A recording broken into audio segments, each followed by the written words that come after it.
Hi, I'm Othais, and some of you may have noticed that there was a slight difference in the intro for this particular episode. Well, that's because you're not actually watching a primer. This is the first of a new series, one that will appear occasionally in place of our usual content. This is Reprocussion, and since it is the first, I probably need to explain the concept in general. These are the Colt percussion cap black powder revolvers. They represent a storied past, a foundational stone in the American gun industry. They are also extremely old and extremely valuable to collectors.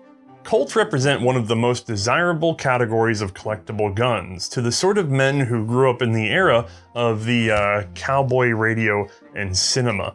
But today, many of our younger viewers find them completely inaccessible, not just because Westerns are nowhere near as popular, but also because original pieces are well beyond their financial means. The good news is that there are a great many affordable reproductions, like this one right here, the Paterson Revolver. Let's get a closer look. This single action only black powder 36 caliber percussion cap pistol is in this case an Uberti made Reproduction. It has an overall length of 12 1/4 inch and weighs 2.5 pounds. It features a 5-round cylinder and requires disassembly in order to load. That's right, I just lightboxed a Reproduction pistol, and that is going to be the point of this series, if you couldn't tell from the title. We're going to explore some small arms history using tools that many of our viewers can actually afford to try themselves. And hopefully that will make this a much more accessible series for all of you. Now, since we're covering the Colt Paterson, I suppose I should tell you something about Samuel Colt. Born in July of 1814 to Christopher and Sarah Colt, his father had been in the West Indies trade, a euphemism for the triangle trade, but this did not last long. As his earnings fell, he switched to textiles, particularly silk. In 1821, Samuel's mother, Sarah, would die of tuberculosis, his father remarrying 2 years later. Around the same time, the Colt family children would be scattered, sent to live with relatives, or, if old enough, put to work in various trades. 9-year-old Samuel was signed up for a year's work on a Connecticut farm. Supposedly, it was during this year that he began thinking of a multi-shot pistol, because at that time, his most prized possession was a single-shot flintlock cavalry pistol, possibly, although not known for sure, a gift from his maternal grandfather. This was also the period in which he became buried in a volume called the Compendium of Knowledge, which introduced him to a variety of scientific principles. After the farm, Samuel went to work in a textile factory for his father in Ware, Massachusetts. There, not only was he exposed to manufacturing machinery, but also met a chemist, William Smith, who would regularly share his knowledge with the boy Samuel, including trying nitrous oxide together. After 3 years of factory work, Samuel was sent to a school in Amherst, where he did anything but excel. Honestly, Colt the man deserves a series all on his own, as he has a near endless well of personal stories of triumph, failure, and cartoonish chicanery. I won't be able to cover even a tenth of it, I suspect, but the short summary is Samuel Colt had no use for anyone's rules. It showed early in school where he was frequently in trouble, and this trouble was apparently regularly accompanied by explosions. Like on July 4th of 1829, when young Colt circulated flyers that he was going to blow a raft sky high on Ware Pond. Apparently, there was a miscalculation as the resulting blast drenched the gathered crowd and saw Colt fleeing an angered mob. The raft, by the way, the target of the explosion, that was just fine. In what would become something of a standard for Colt, his tragic cloud had one distinct silver lining. Story has it he was rescued by a young man named Elijah Root, a local machinist who found the spectacle more entertaining than the rest. Colt's new friend would actually end up teaching him how to do rudimentary technical drawing. Following this display, Colt would spend another year at school, which still was not to his liking. Following another unexpected explosion, he would flee to his home and declare his intention to head out to sea, just like his elder brother. his father intervened, and Colt would spend a few more months at school while arrangements were made for him to take work as a midshipman in training aboard a brig named the Corvo. And here's where our story gets a bit muddy. What definitely happened is that Colt sailed with the Corvo to Calcutta and then on to England. The most repeated story I have seen is that while in Calcutta, although some admit it might have happened in England, Colt saw a particular device, a Collier revolver. This was an early revolving firearm using a multi-chambered cylinder and single barrel. Now, Collier actually had a patent out on a mechanically indexed version of this mechanism, but I don't know of any surviving examples. Instead, all existing Colliers have manually indexed cylinders. Now, I know a lot of people are disappointed by the notion that Collier had the first mechanically indexing revolver ahead of Colt, but take heart, because my friend Jonathan Ferguson at the Royal Armouries has already put out a video on a self-indexing revolver from the late 1600s. So yes, that means rotating cylinders with singular barrels and mechanically indexed revolvers did exist long before Colt. However, his design would be more efficient and he'd see it all the way through. Many claim his vision came from a ratcheting brake on the ship's wheel, but this is also somewhat unlikely as he was no pilot. Most of Colt's time went into more laborious work, including loading and unloading the ship, where he would have encountered a ratcheting windlass. These devices allowed users to wind up a rope or cable and included a directionally toothed gear and a flat locking bar or pawl, preventing it from unwinding between their pulls. Colt's vision was as simple as having that lock bar do the pushing and attach it to the hammer. So as he sailed back home to the United States of America, Colt began whittling a prototype, a proof of concept of his revolver, whereby cocking the hammer drives a pawl to rotate the cylinder in position. Once home, he convinced his father to fund his further experimentation, and together they enlisted the help of a Hartford gunsmith, Anson Chase. The first manufactured example of his new revolving pistol, well, that exploded. Okay, it's gonna take a little while. Colt lived on his meager savings and his father's dime, managing a few crude but now working models of his action. Unfortunately, his gun was taking too long to develop, and his father's patience and his checkbook especially ran out. Using some family connections, he arranged for Samuel Colt to once again serve on a sailing ship, determined to see his son actually work for a living. Samuel Colt, however, ran away. Putting together a bit of scientific kit, he began the life of a traveling lecturer. He billed himself as the celebrated Dr. Colt of New York, London, and Calcutta, with the incredible disguise of adding a U to his name. Now, if this lecture sounds a bit highbrow, don't worry. The primary subject of his lectures was the unique characteristics of nitrous oxide, or laughing gas. Dr. Colt would, for a price, let you see your friends and neighbors get high as a kite on stage with him. Amazing, and apparently profitable. Now, with his first round of those profits, Colt headed for Washington to patent his new firearm, but a family friend and commissioner of patents, Henry Ellsworth, told him to go with just a caveat for now. His models were not substantial enough for a true patent, and honestly, once patented, that timer starts. So Colt went back to the road, performing and earning money, which he would spend on a number of independent gunsmiths in early attempts to complete his dream. Eventually, he would seek help from A.T. Baxter, who employed a man named John Pearson, who ended up doing the work on the Colt guns.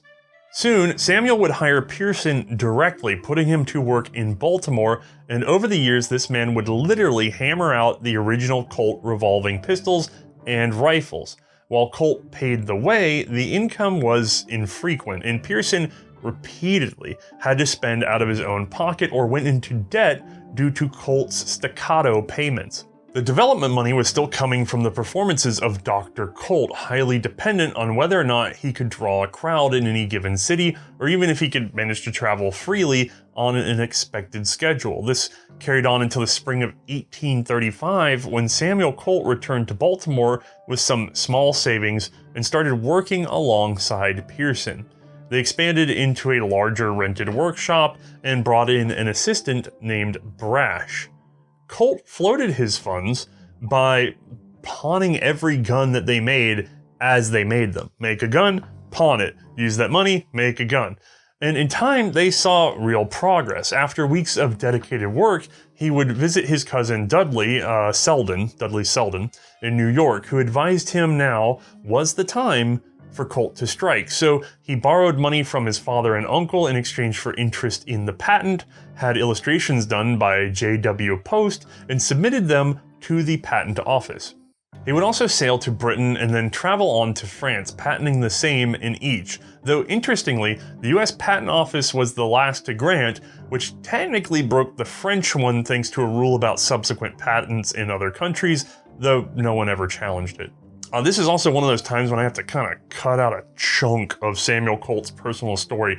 Let me tell you something, folks. Colt did a lot of interesting, if not entirely moral things in his life, from his odd marriage to the mysterious non-execution of his brother. Sadly, I can't squeeze it all in here just for the Revolver, so check our research resources below in the description for yourselves. Okay, with the patent in hand, Colt now had the leverage with which to build a business, and so he started traveling between Washington, Hartford, and Baltimore, also New York, seeking investors and a way forward. In this regard, he was greatly aided by the latter years of an economic boom. Silver had been flowing into the US economy since 1834, and following Jackson's war with the Second Bank of the United States, many smaller, less regulated banks were loaning out money fairly freely.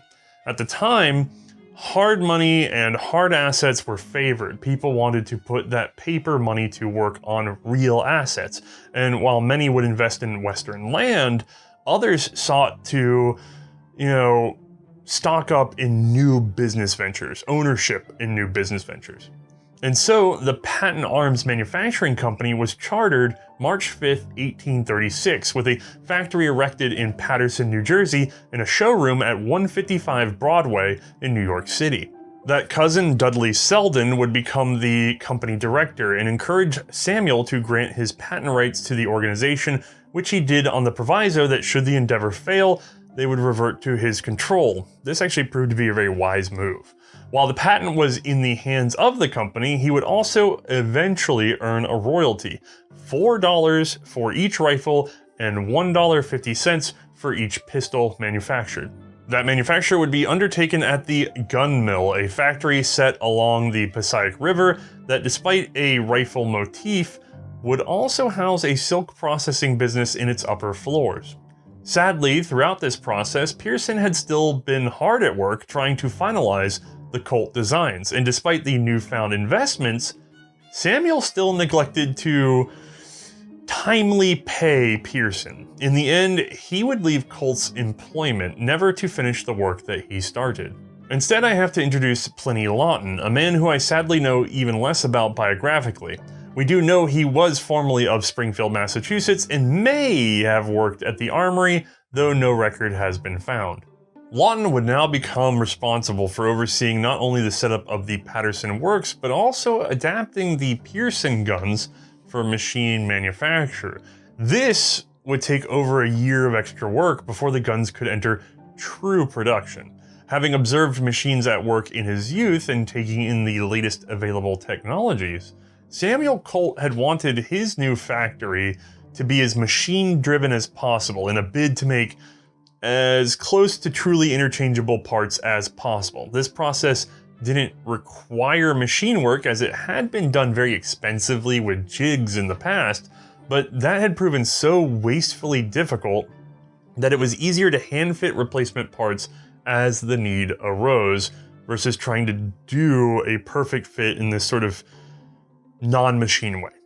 Colt envisioned mass manufacture with machinery, removing the need for expensive hand manufacturing and the sort of rapidly consumed jigs and guides that came with. Labor could be less skilled as well, with each man responsible for only a minimum number of tasks, ideally one task. Colt, however, had no experience with this, and the business did not have the funds at present to afford such a massive setup, let alone guaranteeing the sales required to keep that flow. You can't just do this with onesie-twosies.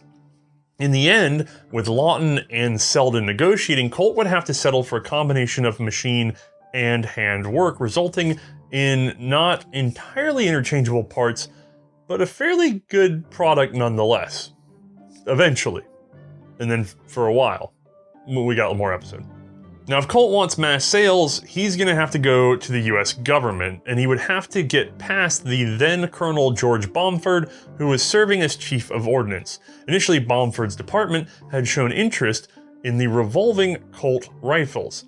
As early as July of 1835, Bomford had asked for models, drawings, and even samples of the new guns.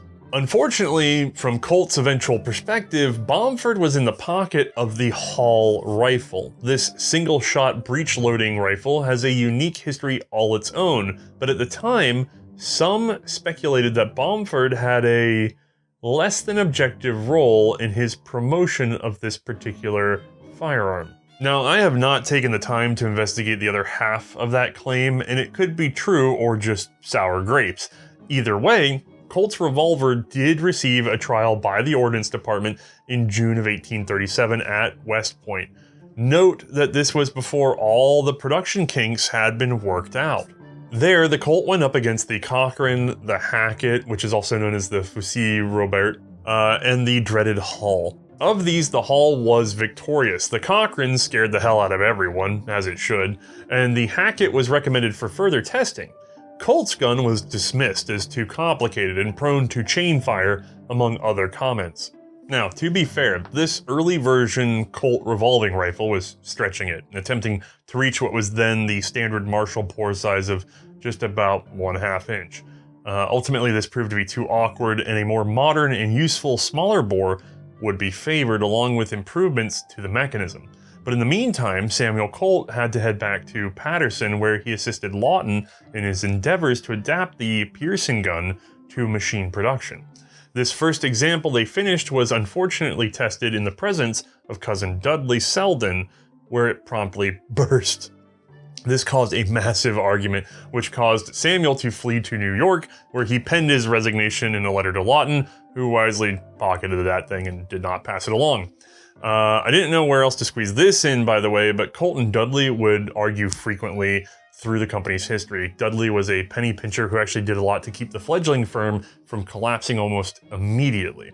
The wild and impulsive Samuel Colt was exactly his opposite, spending money liberally in order to draw attention to his invention.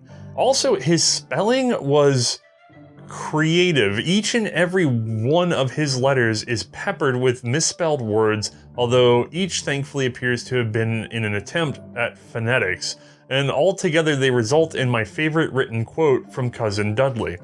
"I wish that you would so write English that I could show the letters. Buy a dictionary."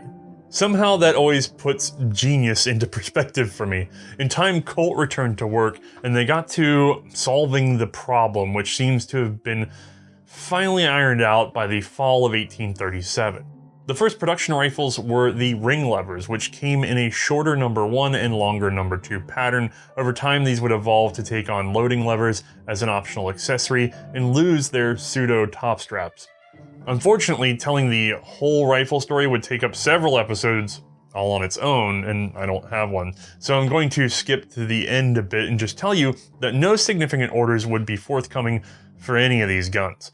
At least nothing that could sustain the business. Instead, we'll focus on the pistols, as while these were not enough to save Paterson, they would be the ultimate legacy of Colt. First up would be the number 1 pocket model. This diminutive 28 caliber 5-shot was ultimately the least popular in the market. This poor choice for such a small pistol wasn't entirely without reason. Essentially, you're trying to sell to both the military and civilian interests, so you bring out this big rifle for the army and country folk, and this little pocket pistol for the city people. Additionally, a somewhat more offhand conversation with naval officials had seen some initial interest in that little 28. In hindsight, this was probably more personal than it was martial in nature. Cylinders of the number 1 usually feature roll engraving, as would most Colts for a number of years to come. These designs were done by Waterman Lilly Ormsby, and the number 1 pocket started things off with what appears to be centaurs versus Indians? That's rad. Production of the number 1 is estimated between 1837 and 1838. It was ended due to low sales, with perhaps 500 made. Patent manufacturing turned its attention instead to a more utilitarian design. Revolver number 2 would be slightly bigger, advertised with a 31 caliber bore. These featured straight grip lines like the previous number 1. Barrels are found from 3 to 5 1/2 inch, though some special 12-inch cased spare barrels have been noted. Right alongside the number 2 is the number 3 belt pistol. Same frame size and overall features, the number 3's big change is a flared grip base. That's really all there is to it. Both of the belt designs also received the Centaur engraving, now extended to include a horse dude with a rifle. Also rad. Now both of these belt-sized guns combined for an estimated 850 produced in total, better than the pocket but nowhere near enough to support the Paterson business. Now that's 2 revolving rifles, 3 revolving pistols down, and we're still not at our gun today. And before we get there, well, Colt has another patent in the works. In 1839, he would file this, which covers both his already in production pistol design alterations and a new carbine. Conveniently, this would be named the Carbine of 1839, which was a further bid at military contracts and was largely designed by the hard work of Pliny Lawton. Attempting to simplify and ruggedize the Colt concept, this gun was also under half the price of the old ring levers and represented Patent Arms' best attempt at large orders. Unfortunately, it too would fail to attract business, at least until it was too late. But once again, we're not concerning ourselves with the rifles today, so let's look at the other prominent feature of that particular patent. A revolving pistol worked up from the original Colt patent and incorporating a number of features from the models already in production, although some minor features and the overall proportions point to a new gun overall. So we have number 1, 2, 3, and of course, that leads us to number 5. Yeah, I don't know why they skipped the number 4, but there isn't one. I've never found an explanation for why. So this guy is a reproduction of the number 5 or holster model. Bored for 36 caliber, this gun had barrels ranged from 4 to 9 inches, though again a few in 12-inch cased sets with a spare barrel. Large framed and with flared grips, the number 5s would receive their own unique engraving, this time a stagecoach hold-up scene. No mystical creatures in this one, I'm disappointed to say. It's also the only Paterson pistol to really develop its own place in military history, but first, let's get a look at our reproduction today in order to feel out the design a little bit. Okay, first and foremost, I want to point out this is a reproduction pistol, not an original. There's a number of reasons we chose to do this. Obviously cost, obviously not wanting to really risk an original, especially for firing, but also because the reproductions can be stronger. They're made of better steel, they're made of from machine tooling instead of being hand fit, piecemeal. There's less variance in them, which means that they're not always going to be true to an original because originals have much more individual personality, but they're certainly going to teach us all the lessons we need to see, and it's a lot easier on you guys to, potentially get your hands on one of these, obviously. Now, being a black powder percussion cap pistol, we're also going to have to talk about some technology we've never had to deal with on this show. So I want to quickly explain that this is the sort of gun where you load in powder, you load in a ball. If you want to weatherproof it at that time, or if you're more conscientious about it, you may put some grease or lard on the end of that. And you will then put a percussion cap in each of the 5 in this gun, 5 holes in the cylinder. And then that would get you a maximum of 5 shots. However, a lot of the time, because of the lack of safeties or the desire to keep the hammer down or whatever the case may be, a lot of times people would download this to only 4 shots and allow it to rest on an empty cone. More on those in just a second. All right, so you guys get the idea. We're dealing with percussion cap. Now, this is really the original revolver in a lot of ways. Yes, there were revolving mechanically indexed guns, as I said before this one, but this really starts to set the mold. And it really wouldn't be until the next gun that the mold is really set. But Samuel Colt really exemplified what is the American revolver, all right? And it starts here. So some of this gun looks completely alien to you, like the lack of a trigger or the lack of a trigger guard, maybe some of this odd shaping up here.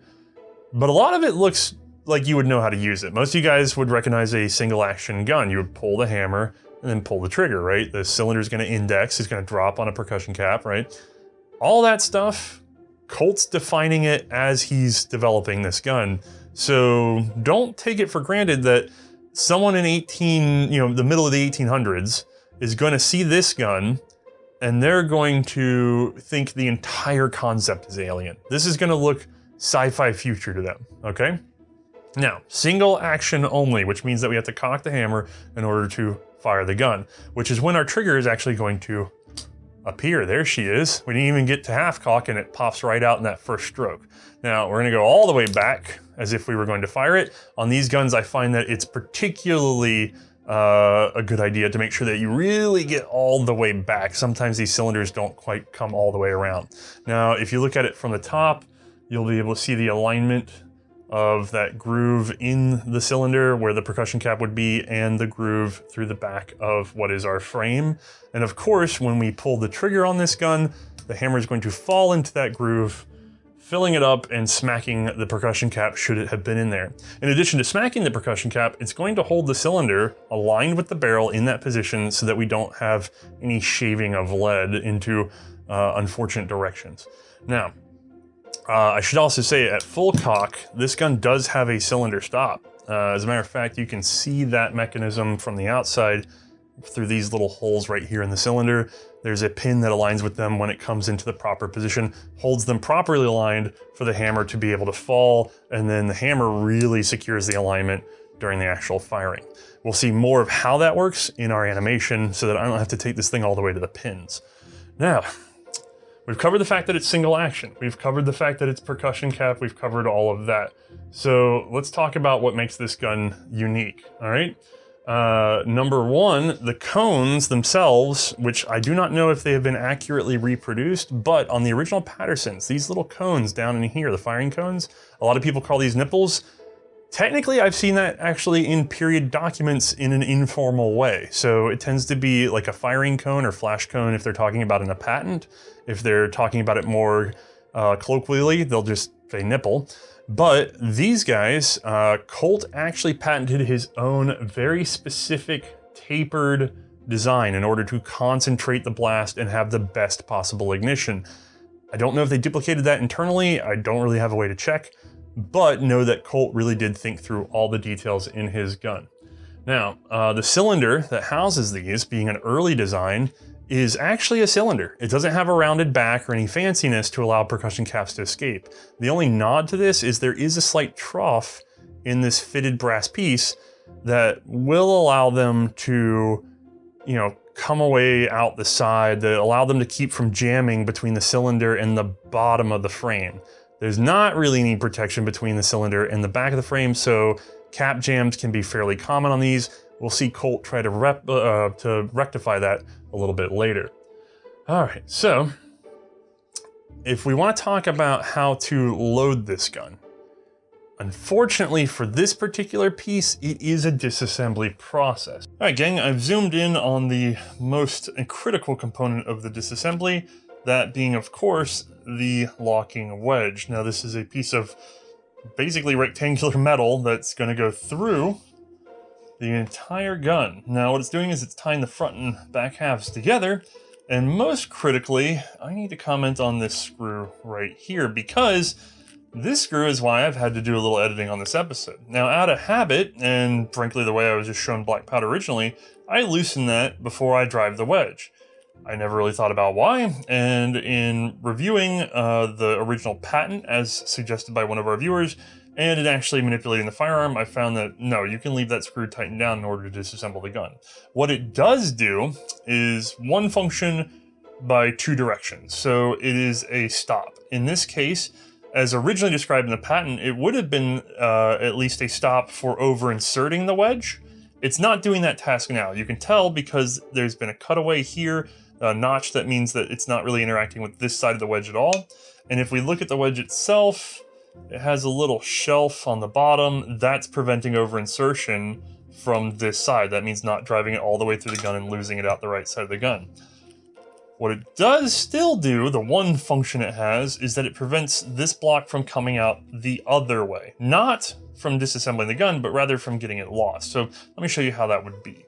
If I flip this over, we have the projecting side of the wedge here. I can take, in this case, a plastic hammer and give it a sharp tap. And it's popped all the way out, but not cleared the gun. Now, the reason it hasn't cleared is because that screw is holding on to the wedge, see? I can't yank her out. That is excellent. Now, from here, if I had gorilla arms, I could just pull this gun apart, but I do not. So instead, what you always end up having to do is just gently tap and pull with your fingers until she comes free. Plastic hammers are great. Leather hammers also good. So once she's separated, you can see what's going on inside. We have a central spindle going through the cylinder and into the frame. And then there's a hole in that. That hole is filled by this tapered wedge. Now I want to be clear, I don't know if the taper was original or part of the reproductions, but it appears that all the modern ones that I've encountered have an ever so slight tapering, which is noticeable because the further you drive the block in, the tighter the action becomes. This of course would help with wear, so as you shoot the gun, you compress the block and then you just set it deeper. It's a wear part, but it's a wear part that's sort of self-adjusting in terms of being able to tighten down.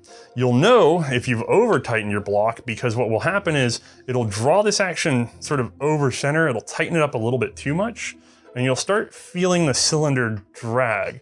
Now this gun was used when it came to me, and I can tell that at some point it was over-tightened and still tried to be operated because you can see where they scraped the front of the cylinder because this was so tight up against there that when they cocked it, it just dragged. So if that happens to you, obviously you just tap the wedge back a little bit, and then I tend to tap this joint just once or twice and then see if it's loose again.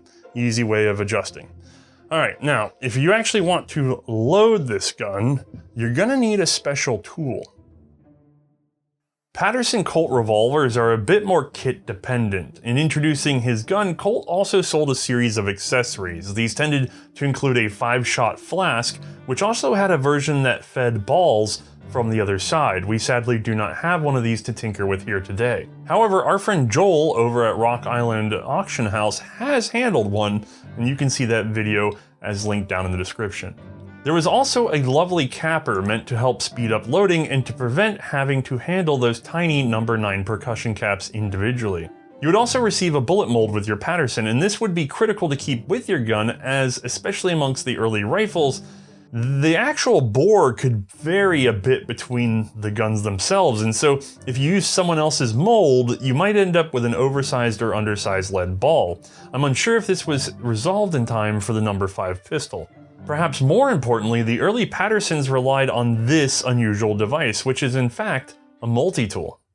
Thankfully, we have a reproduction of one of those guys right here, so this episode is not lost yet. Now, the way this guy works is that he is truly a multiple use tool. So we have a flathead screwdriver here, which is obviously useful for removing that captive screw, although a better modern screwdriver is probably better for not ruining your piece, but you could use this if you had the original kit. We have, we're gonna see this guy in a minute, and we're gonna explain the shape in a minute. But at the other end, we have a weird little bulbous screw-off bit with an eyelet in order to attach this to a lanyard or whatever. So let's see what's going on in here, right? What's gonna be not one, but 2 tools if you pay close attention. So let me go ahead and zoom in on this. All right, over here we have, see if you can see that with my finger there, we have a very thin little metal poker, right? Now what this is for being able to clear out those firing cones on the cylinder so I can go in there and, you know, clean, clean, clean, all right? The other side of this, however, is actually toothed. Now, I believe this reproduction is slightly different. I'm not sure which is the original configuration. I have a cylinder with a, if you look down closely on these guys, you'll see there's like 4 notches around the firing cone. This is a 2-notch tool, so unfortunately these two are incompatible. I'm not sure which company made this reproduction tool, but I had to buy it separately. They should align. What should be able to happen is I should be able to use this key to grab a hold of one of these nipples and twist it out, and therefore be able to replace the nipples or otherwise service them on the revolver. Now, let me put this back together. There we go. And let's zoom back out for a second so I can show you how to use this section of it. All right, so with the cylinder here, assuming we had put in our powder and now want to add our ball, well, we would take a 36 caliber ball, put it here, and then we'd take this little guy, and that's why he's got that weird shape, because it goes inside what would have been the passway for that locking wedge. It's gonna go in there. We would align this little plunger over the ball, and then we would push down. Now, if the ball were there, it would keep the plunger sort of centered, which I don't want to put a live ball in there right now.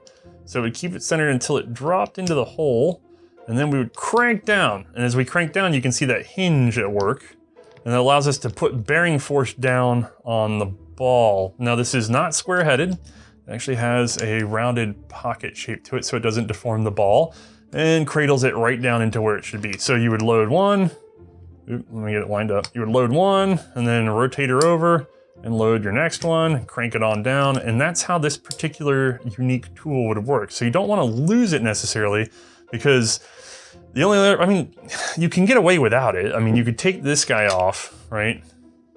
And then you could just put in your powder, take your balls, and just take some sort of plunger of any sort, like a bullet starter that's in the correct bore, and then hammer that in there. So you could do it without this, but you're still gonna need a secondary tool. You're not just gonna thumb it in there, because then you're gonna create an air cavity and it's not gonna do what you want. So if you're gonna have a tool, you might as well have the everything tool.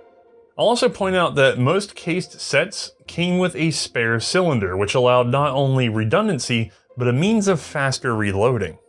Now, before we get into actually loading and using this piece, let's go ahead and get a look at how it works inside with the help of our animator, Bruno.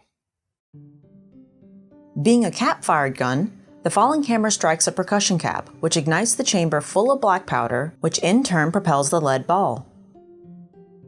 The core mechanism of the single-action revolver is this, the hand, which is a simple pawl attached to the hammer. Cocking said hammer drives the hand upwards, where it snags a set of ratchet teeth. On the original Patersons, these were suspended in the frame, rotating a projecting screw, which in turn rotates the cylinder. The hammer is under constant tension from a large mainspring, which presses on its stirrup. Releasing the hammer causes it to spring forward, where it smashes the percussion cap. Alignment of the cylinder to the bore is handled by the cylinder stop, a tipping cylindrical block. As the hammer is cocked, the block is tipped down, freeing the cylinder to rotate with the hand. As the hammer continues back, the block is freed and springs against the cylinder wall until it catches in one of 5 indentations, each aligning one chamber to the barrel.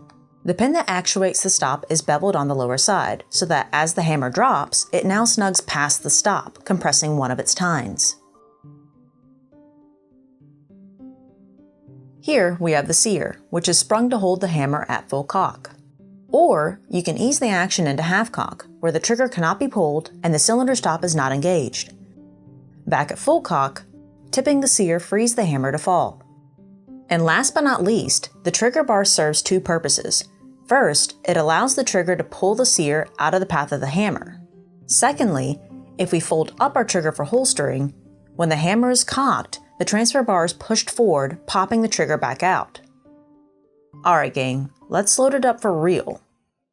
First, I pull the hammer to half cock, tap out the wedge, and gently tap the frame while pulling it apart.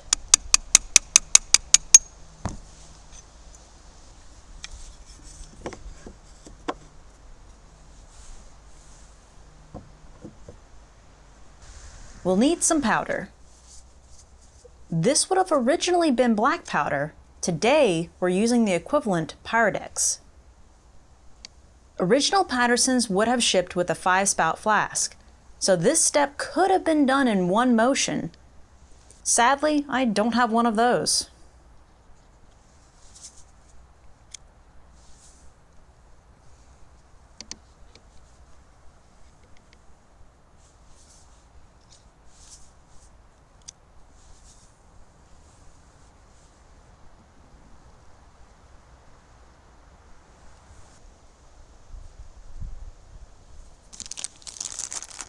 These pre-lubricated felt wads are something of an anachronism. Most shooters of the time would skip this step. For our purposes, however, they are exceedingly convenient, preventing flashover and helping maintain the bore between shots. Next up, we have 36 caliber round balls, which, again, could have been dispensed simultaneously with an original tool. I'll just place them individually.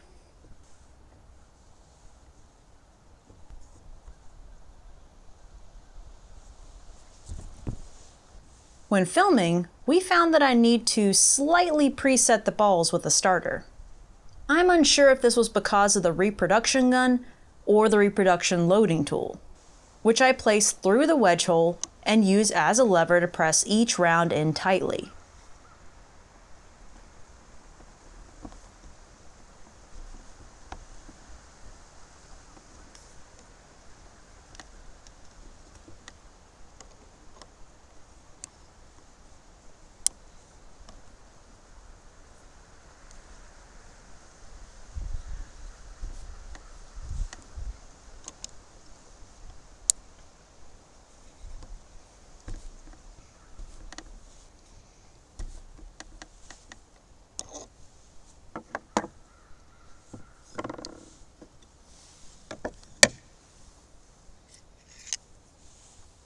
On this early Paterson, I have to remove the cylinder in order to fit the percussion caps.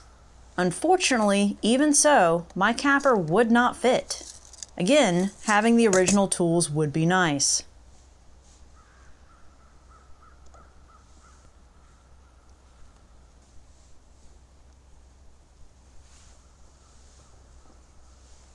Since I placed them by hand, I'm just going to gently but firmly press them home with a punch. From here, we just have to reassemble the pistol. The Paterson has no half steps on the cylinder, and so a fully loaded gun would need to be carried in the half-cock position, or as many choose to do, with the hammer down on an empty chamber. Since I'm presently on range and ready to fire, I'm going to let it rest between caps for just a moment so that you can see the fold-up trigger in action.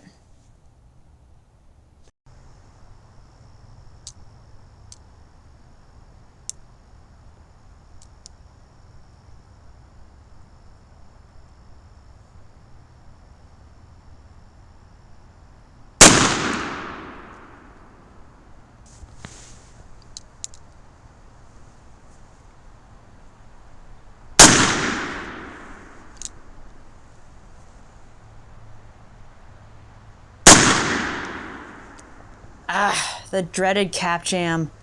I'm glad we got to see one of these, as they were apparently somewhat common on these early Paterson revolvers. We'll see attempts to address this in later design work.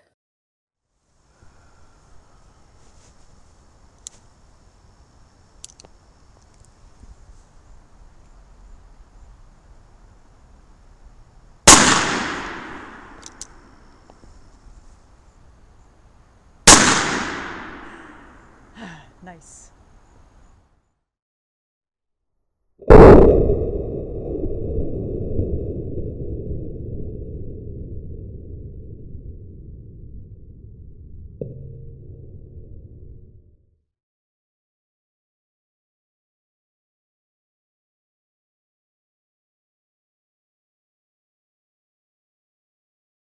Now, normally, this would be the part of the show where I start discussing the production numbers and service life of the firearm in question, but the front end of this particular episode was so heavy, I think we're going to have to save that for a part 2, and instead we'll skip straight from demonstrating this piece into having Mae discuss it with us.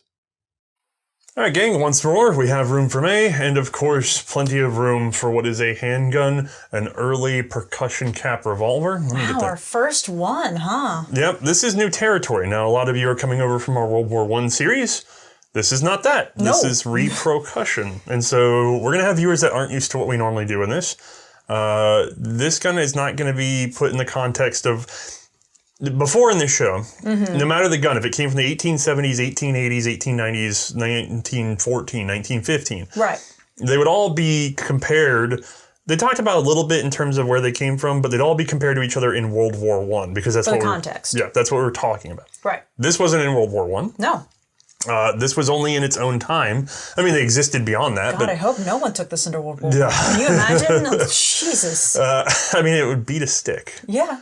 But we're only going to talk about this gun in terms of its own time period, its own context. Now, that being said, what's it like to, normally we'd say handling. Yeah, but that's not the first process with this one. No, not for percussion cap. For percussion cap, I think we're going to have to change things up. We're going to have to talk about loading. Ooh. Because loading is sort of this process that happens well before you ever handle or fire the gun. Yeah, you don't want to be on a battlefield loading this thing. Right. So what was loading like with this early Paterson? So, yeah, it is an entirely different thing when it comes to loading, especially with this gun in particular, because you don't get to just like any of the other pieces we've handled for our previous primer series where you get to load it and just shoot. No, you have to take this gun apart in order to load it. Yeah, dealing with black powder teaches you how good metallic cartridge is. Absolutely. Just having to take the whole cylinder out in order to load it, and then that is a whole process in and of itself, like putting in the powder, the wad, the ball. It takes time, and if you don't line things up properly, you could end up just not being able to shove the ball in, or you could end up spilling powder everywhere. Like there's a whole slew of things that you have to worry about in just the loading in and of itself. And then on top of that, things like you don't even think about like not putting in the key far enough, or it just feels like it's an entire thing that you really hope you have a cylinder set off on the side already preloaded. That way you don't got to worry about it. Yeah, now I want to point out something. This was your first time loading this particular black powder firearm. Like we filmed your first load on it. Mm-hmm. I showed you how in the context of this one gun. Yep. And as we kind of mentioned in that segment, there's multiple ways to do this. So you could have done it, if you had the original 5-shot flask, mm-hmm. you could have taken this one cone, put it over the cylinder and gone shake, shake, shake. Faster, boom. Real cool. Assuming all 5 nozzles behave. Yes. That's the other problem is I've talked to guys that have reproductions of those. They say that they don't even use them because getting an even load is really hard. That's good to know. Yeah. And then you would flip it over and you'd roll out 5 balls and line it up. Mm-hmm. And all that really does for you is it plops 5 balls down, which you might bump or scatter. Yeah. You still have to sit there and start them. You can't beat them in with the flask. So you're going to have to sit there with a pusher and start them. Right. Then take it over to the frame of the gun and use that little lever arm tool. Yeah, I left it out for you. Yep. So these are tricky. Like, yeah. And I will say, that was extra tricky for that load because it was, 40 degrees outside, and my poor hands were frozen by the end of it. To be fair, a lot of people are going to be like, oh, 40 degrees. It was like 75 the day before, so there's no time to adjust. Literally went out there and went, oh, I gotta wear a jacket for this one.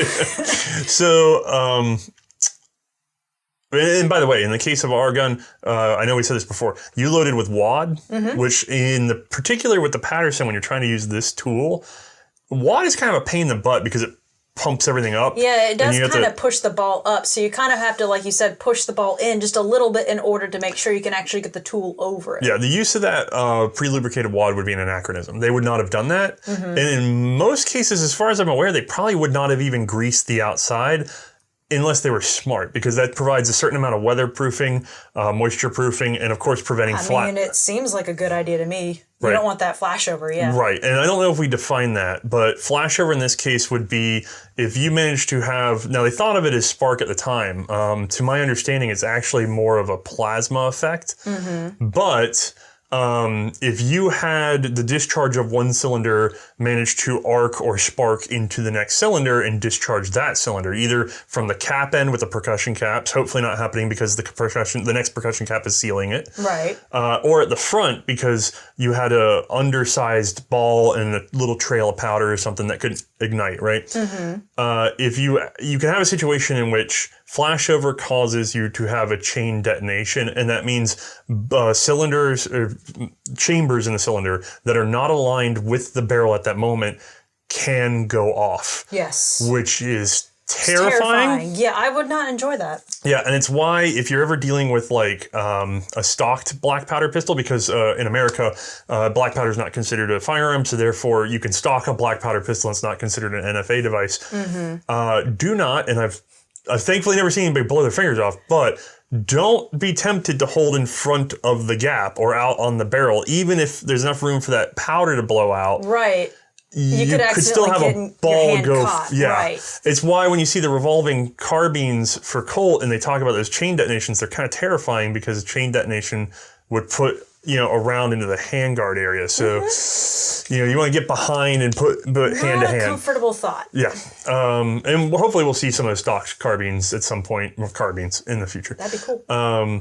Sorry, I know we're getting way down the road, but we've never done black powder in the show. Right, this is our first one, so I guess this is going to be an extra special time with me. Now, you've shot other black powder revolvers before this. That's true, yes. I personally own a Reproduction Walker. Those are fun. They're super cool. Yeah. It's a process, though. It's definitely a slow process that's kind of like, I don't know, having a smoke on a nice, warm, cool day or something like that. There's a whole thing involved with it, I guess. Yeah, I wouldn't recommend smoking while loading the black powder. No, don't do that both at the same time. Don't do both. No, but you are right. There's a sort of process to it. Yeah. However, how do you feel about the process for this? Because you just said you like sitting there on certain cool evenings, or not evenings, but during the day and shooting. And you pour your powder, you place your ball, you roll it over, you crank it down, you hit it with a little board butter or something. It's meditative, and then you get to shoot it, and then you get to go back to this sort of meditative task. Yeah, that's really what it is. It is just a calming, meditative thing. Right. How is this? So, I guess this would be more relaxing, I think. Don't get me wrong, it's still a relaxing process overall, and I think outside of the context of a battle, if I'm just chilling, it's actually, it's very nice, it's pleasant, I can take my time, there's no rush with it, it kind of forces you into a relaxed state, it really does. But I will say, I do kind of hate that I have to take it out of the gun to do it. That's the part that I kind of don't like. It kind of breaks the process, I guess, in my mind. Disassembling the firearm every time is a little annoying, but there's also one part that I think you're forgetting. What am I forgetting? Because this doesn't have a relief cut, you have to set the percussion caps on them before loading it in. So I forgot about that. You're assembling a firearm with live chambers and live percussion caps. Yep. And you're putting your hands in front of that by necessity. There's nothing I can do. It has to be done, and I can't say I enjoyed that. Yeah, it's very unlikely to be a problem. You have to strike those. You know what I mean? But, and you notice, I did a firm press down on them to really try to seat them, because if you don't seat them well enough, the gun might not go off. Yeah. And in fairness, it's not unlike if you were to hold an 1873 with a center fire and hold it by the cylinder and start putting rounds in there. You don't think about the fact that at the other end of that cylinder is a bullet, and then behind that is your finger, because what is really going to strike that while you're loading it? It happens all the time. Still, something about this just is nerve-wracking, where you're just like, Can't say it's an enjoyable process. It does kind of break it in two ways. Thank you. I forgot about that. My mind just kind of erased it. Thank you. Oh, I just remember when we were filming, I was like, now you want to do this one thing? And she's like, well, these are live cylinders. And I was like, yep, that's how we do it. And I was like, oh, yeah. Okay, there's no other way to do it. You're right. We'll see an option that Colt came up with later that improves this quite a bit. I'll be looking forward to that. That's for next episode. All right, so what's it like to actually shoot this piece? Let's start off with the ergonomics first off. First handed this gun, obviously it's kind of feeling muzzle heavy. It definitely does kind of sit forward of your hand, and if you look at the grip, it really does swoop back into your hand as well. So you're definitely supporting everything up front. I think the bell grip helps. You think so? Can you imagine it without a bell grip? Well, no, I am trying to. Actually, that does seem like that would position your hand kind of weird. You wouldn't be able to reach back to grab this hammer, so you're right. This swoop back is absolutely necessary to give you at least some angle on that. Especially the back end of the bell to resist that muzzle forward, because that puts it into the back of your hand. Yeah, I guess so. You're right. It is necessary, but dang, does it feel weird, at least compared to a lot of revolvers I've handled before. So yeah, it definitely feels weird. And then where my forefinger has to be, where my trigger finger is, it's like, okay, well, where do I place that? Well, place it beside the gun, but, it's kind of awkward in a weird position where it's like there's no trigger here now when, obviously hammer up. There's no guard for me to put my hand near. There's really nothing. Where do I grip it? It's kind of awkward. This is like the handgun equivalent of having a straight wrist stock. Yeah. There's nothing to tell you where to put your hand. Except on a straight wrist stock, there is a trigger guard. I mean, there's like some light shaving on this on the metal right here that I'm like, well, maybe they meant for you to just kind of grab it like here or something like that. But even that's kind of awkward. That's for you to be able to reach around when you're pulling the trigger and not cut yourself. Oh, okay. Well, that does make sense. But yeah, otherwise it's just like, I guess my finger just goes off to the side. I don't know, kind of bizarre. Well, on the sense of the draw, much safer. You're not shooting yourself in the leg on the draw because a lot of people will habitually reach for the trigger, go ahead and put their finger on there. They go to pull out a leather, and then they pull that trigger because they're pulling. Right. Especially if it's an emergency and you just sort of death grip whatever you grab, you'll pull that trigger. And so there is some element of safety there, but it's also a single action only, so you could just carry it hammered down and have the trigger out because... It's a very odd decision that I've never seen explained entirely. That's fair. And then getting into the actual shooting part from there, cocking the hammer first and foremost. Dear Lord. So on this one in particular, you have to make sure you pull the hammer all the way back. Otherwise, it's possible you might miss your right placement for the cylinder to be able to pop the percussion cap. Right. So it really does kind of suck because this hammer, it doesn't, like unless you wrap your pinky down underneath, you really can't get a good position on it. I mean, I tried it several ways over, but like that was practically the only way I could get it in order to be able to cock the hammer all the way back. And even then, y'all could see on camera, I was struggling to get that thing pulled back. Yeah, I've never really, until handling the Paterson, I didn't realize that I used my ring finger as a position point. Yeah. Right. Not even a position, as a leverage point. I just never noticed that my ring finger had a lot to do with my ability to cock a hammer because essentially whenever I cocked a hammer, it would be ring finger and thumb doing all the work.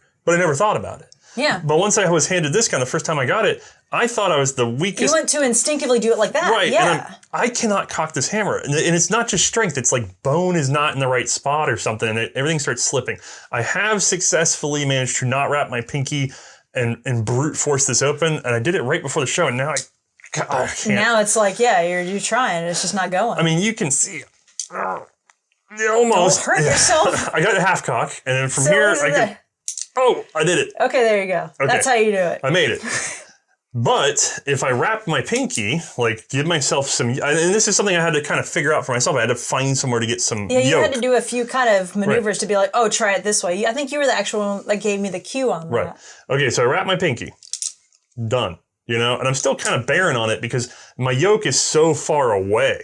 So I'm having to draw across a much more awkward angle than if I just had a trigger guard. Yeah.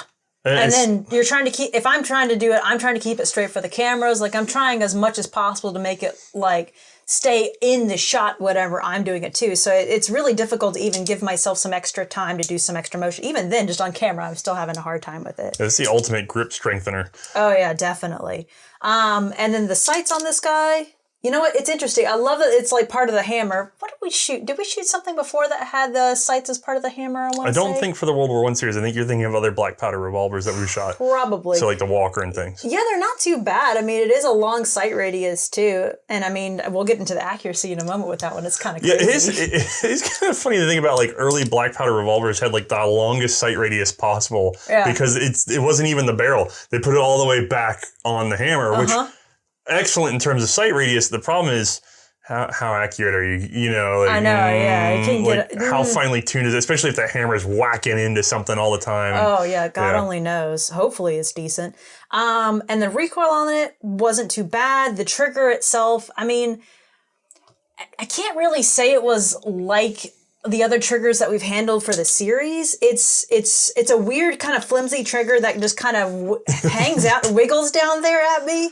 I mean, it wasn't bad, but I really do wish there'd been a trigger guard on this one because I really think it would have benefited from it. Yeah, but that doesn't affect the trigger pull. No, it doesn't. In this case, being a single action, it's a fairly crisp trigger. It's just a single action release. I don't want to destroy my cones too much. Yeah, no, you definitely want to give it some cushioning. But still pretty. Now, this is a reproduction. It's not a polished up original Colt. I'd be curious what the originals would do by comparison. But it feels a little. It's sharp, but a little heavy. And I think I need a little more ramp on it than I expect, although I don't know that I'd want it to be a hair trigger with no trigger guard at all anyway. Yeah, that's true. So I find it to be a little bit of a clumsy If anything, I wish action. it were a little bit heavier just because there's no guard and it kind of just hangs out down there. Yeah, but could you imagine heavy? Because don't forget, you have to point this thing, and being black powder, you have a very long sort of lock time because you're going to drop, percussion cap's going to go off, there's a momentary hesitation. So for black powder, it's not as bad as, say, flintlock or something, but you have that element of click, boom, instead of click, boom. And so... That's true. There is definitely a pause there. Yeah, so a heavy trigger or a trigger that sort of like lopes off is going to throw your aim, especially combined with a... And then you even had at least one hang fire in there. Yeah, that's true. I guess we did have one hang fire. I can't remember if that's one that made it to footage or not, but there's definitely a maybe click, boom in there. To be fair, we did do like a test one on this one to make sure it did fire. I can't remember if that was during the test or the actual shoot itself. Yeah, we also, giving away a lot, there's a second episode on this, obviously. We have a more different version of this. And More different. Yeah. First you make a Paterson, then you make a more different Paterson. Yeah. And so that's coming next episode, so we may be mixing up our footages as we're trying to think of that. Yeah. But although this is the one I was the most accurate with, I think. Oh, yeah. No, you did actually. So, interesting story.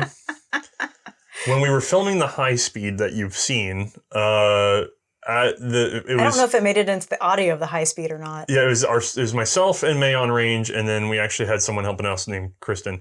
And so Kristen and I are standing there doing the high speed, and we're about 60 yards from the berm, and we tell Mae line up on something, and she'll pick a log or a target that's been left downrange or something. Yeah. And then something I can reposition myself to several times over so that I can let the gun down, give them a second to mess with cameras, and I can put it back up again very easily and point at the same thing. Right. Well, it ends up putting the gun in exactly the right position. Yes. And so Mae chose a white 9-inch steel plate that was down at the end of the range. It was a rifle plate. Figured it was white and a sea of green. Perfect. Right.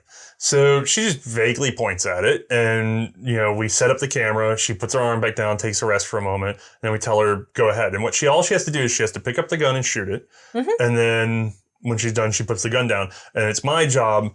There's a reverse 4-second buffer. I'm sure everybody's excited to hear this, but there's a thing to it. I almost messed up my shot because what happens is the gun goes boom, and in my head I have to go 1, 2, 3 click. And so it's like 3 and 1/3 seconds is when I hit it, so that we get a little bit before you pull the trigger. Okay. Yeah. And so I almost messed up the shot because it goes boom, and I go 1, and I almost start the word 2 in my head, and I hear ting from the other end of the range. And then Chris and I look at each other, and we look over at her, and I hit the button. Luckily, you hit the button before you both just started speaking. Right. So I hit the button, and then we're like, did you? And so it was like a 60-yard shot with the 36 caliber round pretty ball. Accurate. Yeah. So the target is on this one pretty good too. I would not underestimate one of these. I mean, you saw at 30 feet, it was doing pretty good, but then she apparently was hitting a 9-inch plate at 60 yards with it. So not bad. Yeah. Casually. So it was a very casual day. No, for anybody curious, that was 18 grains of black powder. Yes. In this case, or maybe just slightly under it because I was pushing my finger in a little bit. Right, and this is Pyrodex, not even black powder. I should say that too, pistol Pyrodex. And right. So we found that to give the most consistent results on these reproductions. I've been trying to find the original load data, and I've heard that it was more like 15 or even as low as 12. I can't get a clear answer, and I've never been able to get a hold of like an original 5-spout. I feel like if I could get a hold of an original 5-spout, then what I could do is I could dump that and then use one of those measurements to figure out where they put it. So still not 100% sure there. And I guess while we're talking about being insecure about things on and worried about data, yes. Yes. When it comes to Patersons and other early Colts, a lot of you may not know this. There's a lot of books available out there by R.L. Wilson, who was later outed as a fraud in the collecting community. And there's a whole history there that I really need to dig in deeper to actually talk to you guys about. Right. But the short answer is he greatly affected the modern research into the Colts. And now it's left this really muddy trail. There's lots of people who still biblically repeat stuff that this man has said. And the problem is we don't know what all he said that is incorrect or correct, because he also, simultaneous to frauding and modifying original historical pieces to make them worth more by having them engraved on other things supposedly. Right. He also had the most through his hands. So he was in the best position to have the real information by doing all this research. And then unfortunately decided against the real thing. Well, he tweaked it. Right. But we don't know how far or how much. And so most of the episode that you're seeing is actually based on an author that was writing in the 40s. And it's a little bit further back than I like to go because information gets a little vertical back then. Right. I'm basically a little uncomfortable with this whole episode in terms of being as accurate some of the stuff that's been more recently researched into the 70s, 80s, 90s, you know. But we're stuck. Right. This is where we're at until somebody comes through and sort of unpacks all of that mess. And if you know of someone who's doing that work, I'd love to hear from them. Yes. And as always, we're completely happy to refilm anything as soon as better information. C&Rsenal is always the best available information that we know of. Right. And as soon as we know of better, we are happy to readdress everything. Which we have done. I mean, we've redone the LaBelle episode, and it's 1,000 times better than it was the first time. Right. So, regardless, if there's problems, always let us know. Yes. It's just trying to talk about cult history, you have to trip over this man's legacy, and it is a huge mess. Okay, so disclaimer aside, there's nothing he can do to change how you feel about this reproduction. My feelings, my true feelings. Your true feelings on a reproduction, because we don't have the original. Paterson. Is this, it's 1840. Okay. Ish. Well, 18, yeah. We're in that era. Sure. What am I wearing? I'm not that good on women's fashion. Okay. But is this something that you feel like is a viable weapon of that time period? So we've got, I don't want to get too far into it because we do have another gun coming along down the pipeline that is more different than this one, but quite similar to it.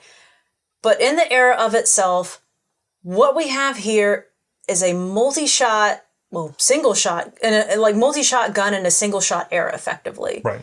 So we are looking at what is already a base improvement with a few flaws, and one major one being, which happened on our range, was those cap jams that we experienced. Like, that was a real problem that we saw with this gun. The early Paterson has a relief cut at the underside to help with clearing caps, but that's it. And we're going to see an improvement on that very next episode. But right now, that full cylinder wall is really tying them in there. Yeah, absolutely. And you're lucky if you manage to get it out by just cycling. But the problem is that there are times when it doesn't, like we had. Now, the interesting thing about the cap jam is that it can only affect your second shot or third shot or fourth shot or fifth shot. True. So let's say you get 2 or 3 shots off and then you get a cap jam.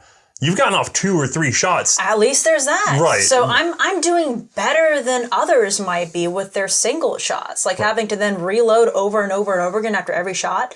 That's got to be terrifying. At least with this one, I've got the chance to get off a few before I potentially have a problem. So that's pretty good, I would say. That's an impressive weapon. An expensive weapon, too, though. Yes, it is Very expensive for the time. You're paying high dollar for this high technology.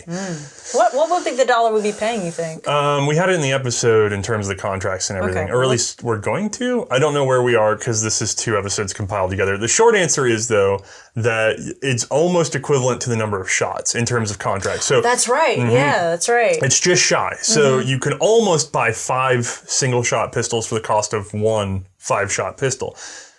But do you want to carry around a brace of pistols, or do you want to carry around one pistol that fires 5 shots? And there's some argument. Well, potentially fires 5 shots. So like we said, with that jam, maybe a bunch of pistols on your body. Yeah, but then you're carrying around 5 pistols, and you have to hide them and blah, blah. Now, there's a lot to be said for this. And also, by the way, if you have a failed percussion cap, you click again, you go to the next one. You can't do that with a single. Then a single shot, you're going to have to pop that cap, throw a new cap on there. So there's a lot of advantages to this gun when it works properly. It's pretty cool. I mean, a lot of huge advantages. The only thing I can see somebody arguing with about is the fact that this only went up to 36 caliber. At the time, people really wanted like 1/2-inch rounds. You know what I mean? And so we'll actually see, not the next episode, but when we get into the next gun that we're covering for Reprocussion, we'll see an attempt to make a very powerful handgun. But that was obviously a concern with this gun. The fact that the next gun that Colt comes out with is a monster compared to this, it tells you that he realized that everything up to the 36 caliber ball was absolutely not enough, and then went crazy, and then we'll see it walk back down. So the caliber probably was a real consideration point for people at that time. Whether that's valid or not, it's sort of like maybe the 9mm versus 45 of its day, right? I feel, man, if you're telling me I get a single shot horse pistol or that, I'm taking that. Right, I agree. I can't see taking a single shot over this one. Right, for all of its faults. Yeah. Like, it just, you know, in terms of self-defense or something like that, in terms of any sort of, you know, fighting with a handgun, which is how this was designed for, you know what I mean? This isn't supposed to be a toy or target pistol. It's supposed to be you can make the argument that potentially loading on this one could be faster too, because if you have a pre-loaded cylinder in your pocket, you could literally pop it on and like just take the key out, put it back in, ready to go. They came with 2. So in theory, you could knock cool. it off. You could have possibly 10 for the time it takes you to have potentially maybe not even 2. Right. Now, what you couldn't necessarily do was go out and buy another cylinder. I know people are thinking like you'd have a brace of them. Yeah, right. Just have like 30 on you. Those would be fitted to the individual gun. Now, you could probably have ask... to have the percussion caps on them. Yes. Yeah, that too. Oh, God, no. Well, so that might explain, by the way, why those cylinder recesses are like that. It makes it hard for the percussion cap to fall out, but the fact that they're castled all the way up, you know what I mean, means that you can carry them without risk of them being impacted in your pocket. So, yeah, it gets all over the place. Also, cap jams are a little bit more common with modern percussion caps. I should say that too. It seems like they weren't as big of a deal with the old, I think it was some like mercury fulminate or something like that. No, I don't know that much about the chemistry. I don't want to get outside my realm. But that's fair. I've heard that they are more common now than they were then because of the way we changed production, but I don't know for sure. Fair. Anyway, high technology, absolutely remarkable for its time period. And I think what really kept it down wasn't the gun. I suspect it was that price. There's just no way for it to compete, especially in a recessed market. Like, it was inevitable for the cost. Fair enough. All right, how do you feel? I'm pretty excited. I'm happy to be handling black powder. This is my nice ending to the day, kind of relaxing thing that I've been enjoying it. Yeah. All right, guys. Well, stick around for after the credits. Yeah. We'll have any updates to the show, anything you might need to know a little bit more relevant because we film these ahead of time. Oh, yes. All right. Have a good one. Night, everybody.